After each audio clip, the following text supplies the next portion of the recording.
I wrote an article a little while ago called Bioenergetic Languages, and I think the use of language and the understanding of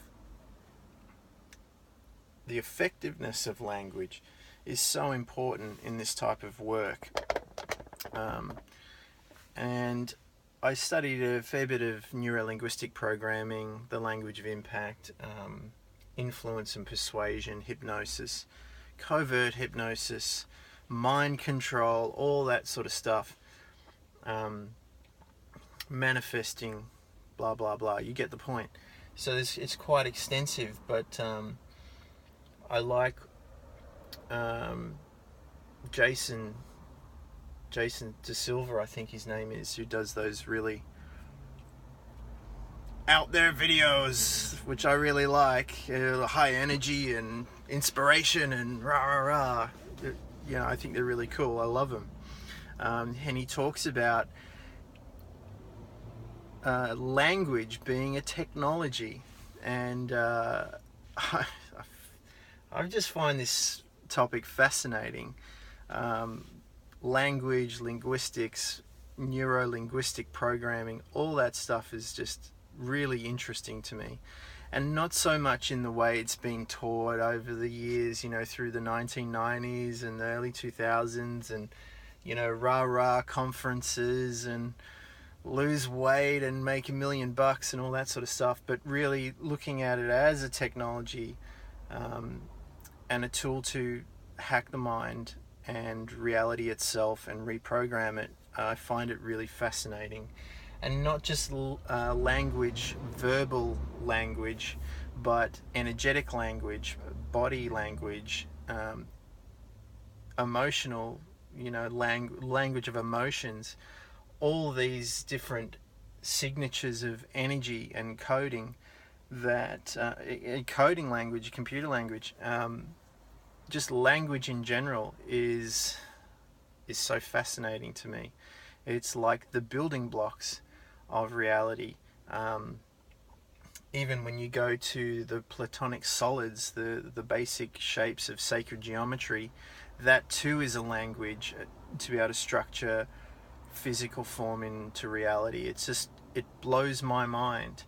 And the idea that this technology is so old and so ancient. I mean, we just got to go look at the petroglyphs and the hieroglyphs in the walls in Egypt and inside the pyramids and the tombs there, and the temples all over the world, and the symbolism of meditating Buddhas and all of that stuff.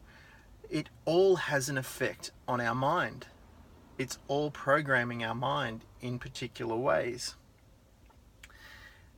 It's mind-blowing, and to the point where the technology is so ingrained in our lives that it's invisible. We don't even think about it anymore. Just like we don't say we're going to go on the internet to send an email or to look at a website. We just say, I'm going to send an email, or I'm going to send a message. We don't even think about the processes of how to make it work or how it works.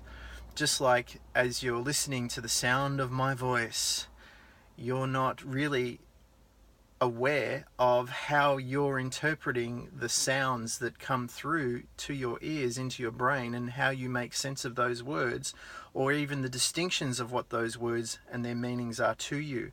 You just seamlessly, automatically process all that information through the mind that is configured to your current perception based on your past, and you'll either interpret this as closely as to how I'm transmitting it energetically, or you'll get it completely wrong, and in some cases it might offend people. So, which is another really interesting thing. So here's a story for you. I was at Typo the other day getting some gifts for my staff for Christmas, and the girl behind the counter said, "You're not easily offendable, are you?" And I said, hell no, I'm not easily offendable. In fact, I dish it out sometimes to see people's reactions on whether they're going to take offense to things or not. And she said, good, because the other day there was this guy that came into our store, one of our stores, and our demographic is between 13 and 30 something, and a lot of our products are really quirky and confronting and confrontational. And this guy walked in with his little girl, and on one of the diaries there was the word fuck. Now, I put up a video on Energetic Arts by Billy Connolly talking about fuck, and I love the word. I think it's so expressive and has so many meanings, and ultimately only the one meaning. But she was saying that this guy got all offended, started paying out on all the staff for having this product in the store, and then decided to start taking action towards them because he was upset that his little girl might be affected by seeing the word fuck in a store that he brought her into, knowing that the store had these kind of products in it.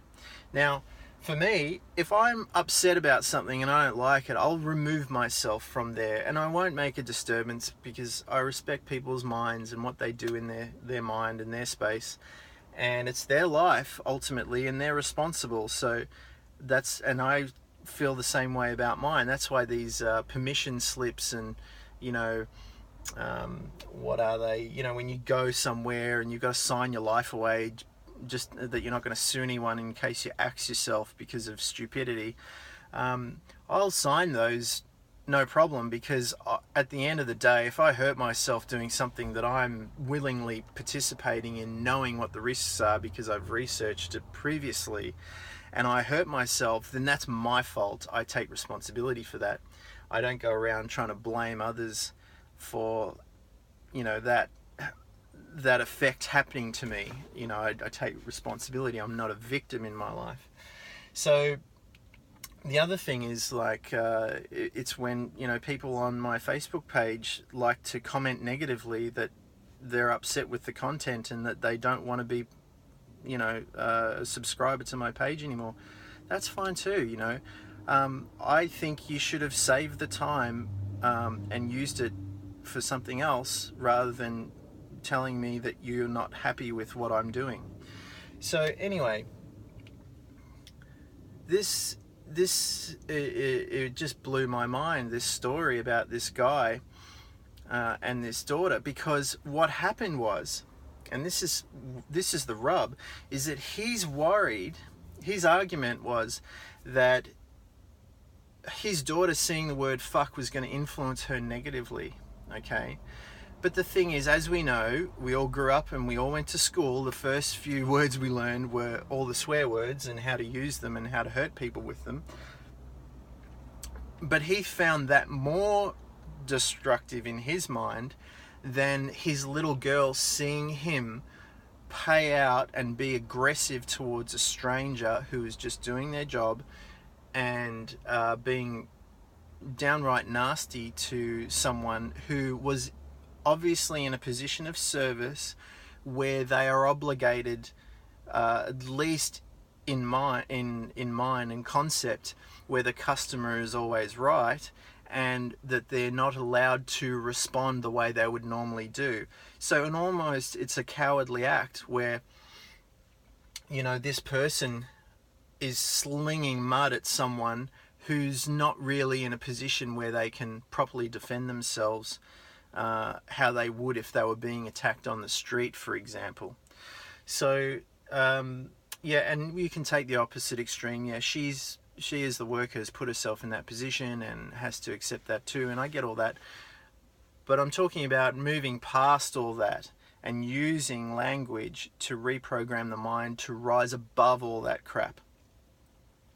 And like I've said in previous videos, sometimes we need to get out of that mindset well, if we can, we want to get out of it right now, of that dualistic where there's blame and shame and victim perpetrator, predator prey type of attitude, and we can start to rise our consciousness to a level where it's not necessarily about what's in the external reality. We observe the external reality, but we use that as the canary in the cave, so to speak, to see whether we're moving towards elevating our consciousness and our thoughts, or away from.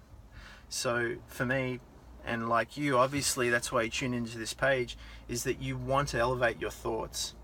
So thinking about language and the use of language and different languages and how it affects the mind is, I think, a vastly useful tool. I was on YouTube the other day and I was looking at this guy. He calls himself Metatron, and he knows like 15 languages, and in one video of 15 minutes he's demonstrating them all, and he's talking reasonably fluently in all of them.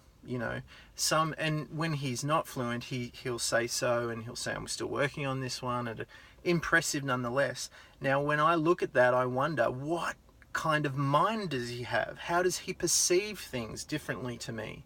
And just the thought of wondering how he perceives reality differently changes the way I perceive it, and that also I find useful. So just the transference of energy from myself to you, whether this is, your flavor or not, whether you like this or not, it's up to you, and I'm not going to try and influence that one way or the other. But if you're anything like me, you'll use this to try to see where the gaps are and see where the grey spots are, and actually look at them and observe them, rather than just take your mind and your reality and your emotions at face value, and start to trace them and track them and see where they're actually stemming from. Because when we know where they're coming from, when you know where you're coming from, life can just get better and even better.